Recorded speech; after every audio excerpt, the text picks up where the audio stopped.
Hey everybody, don't know if I caught that, but that was a bald eagle just flew by. I got a request from one of my sawmill videos on how I built my track system. So I'm gonna make a quickie video here on how I did this, and hopefully it'll be able to be a little more self-explanatory. All right, the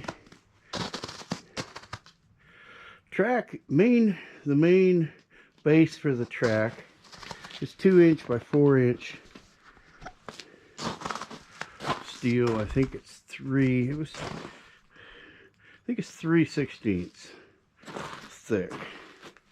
So basically it's just shot and welded together in a thing. I used the main track is 20 foot long.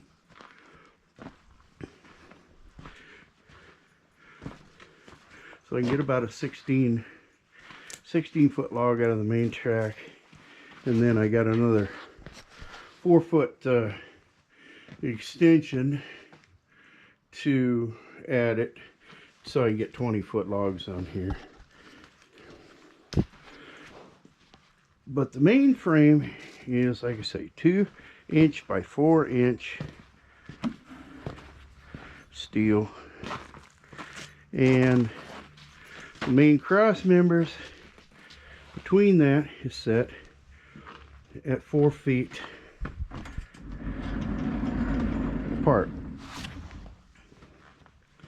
Main cross members are 4 feet apart, and the distance between the main rails would be however you have the rollers set up on your on the sawmill.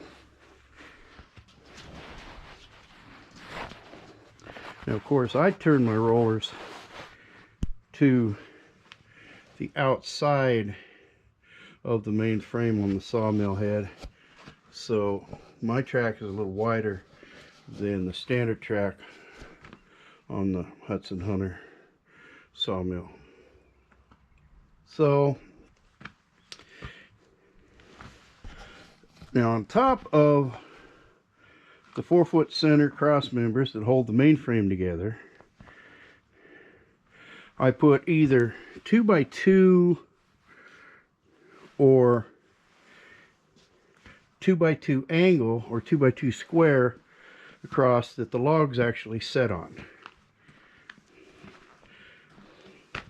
So every 4 feet they're welded to the top. I beveled the edge here, make sure there's plenty of clearance for the rollers, and then so those are set at 2 foot apart, which I find is perfect for setting logs on the mill. Now, the main thing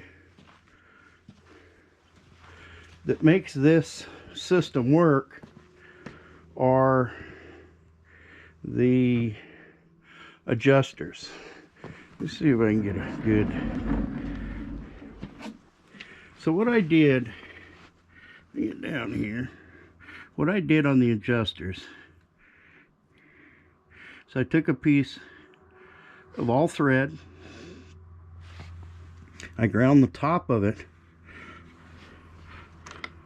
so I could fit a socket on there to turn them. The all thread goes through a piece of tubing, and then there's a nut welded on the bottom of the tubing, and the tubing is welded into the corner of the frame.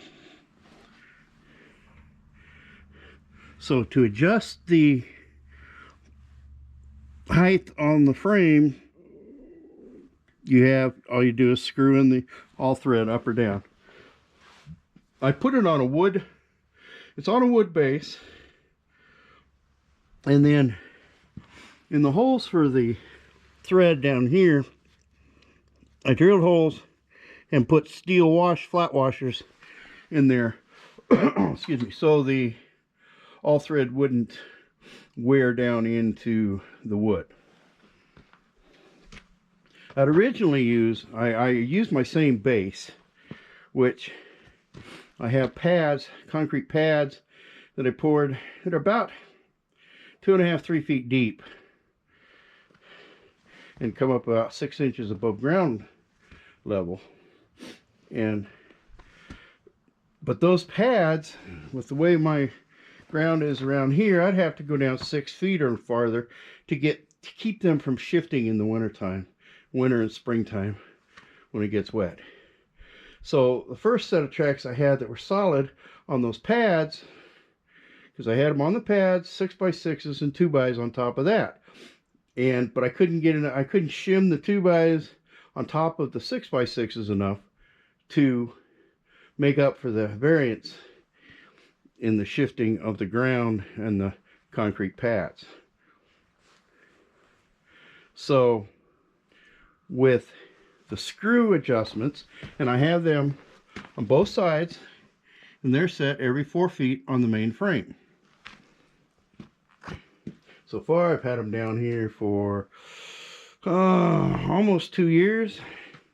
Well, summer before last, so it'll be 2 years this spring is when I did it. So almost 2 years. Been able to, anytime there's been any changes, just make some adjustments on the all thread, and it works perfect.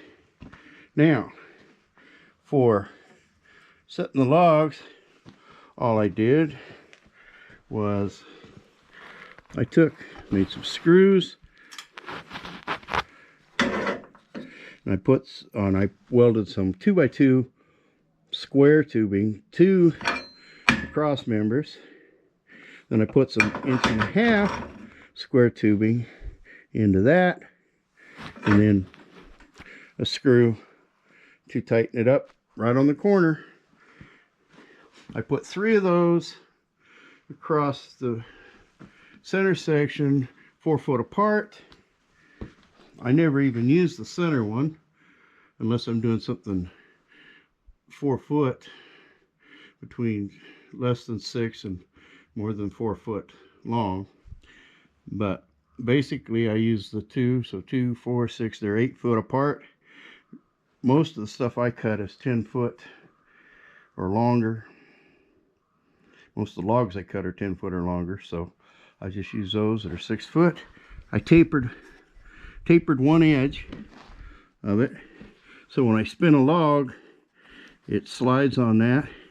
And then after I cut a square cant, I'll just take this out, spin it around, put it down so it has a straight edge across the top here to catch the edge of the square cant.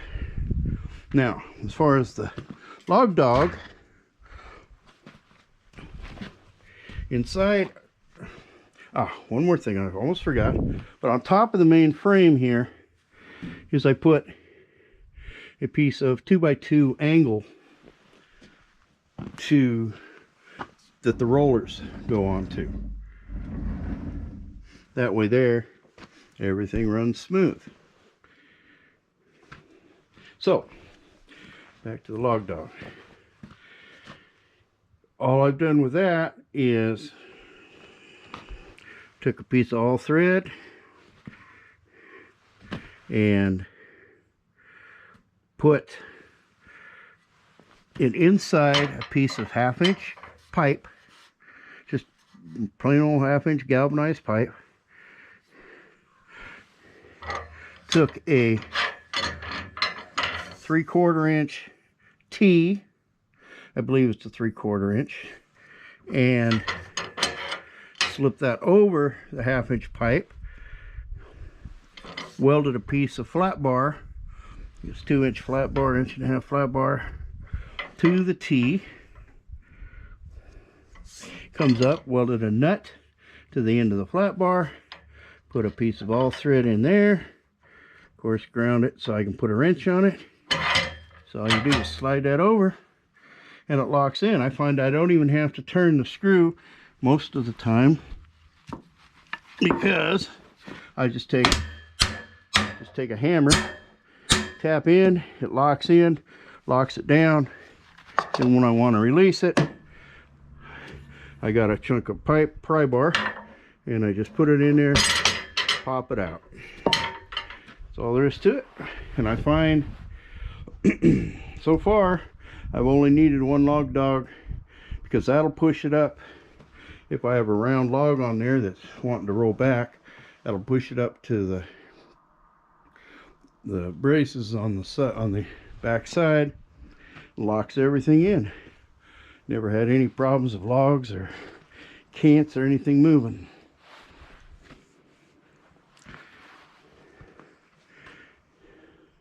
Let's see, I think that just about sums up how I made the frame for this. I just got some kind of C-clamp I just stuck on the end to keep the saw head from rolling off the end. It just works as a stop, is all.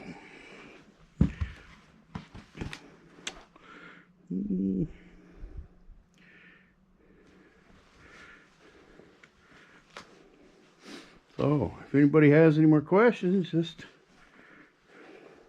put it in the comment section down below. And also, if you haven't subscribed, please subscribe. Helps me out. I'm hoping to, long way to go, but I hope to get to 1,000 subscribers. All right, everybody, take care.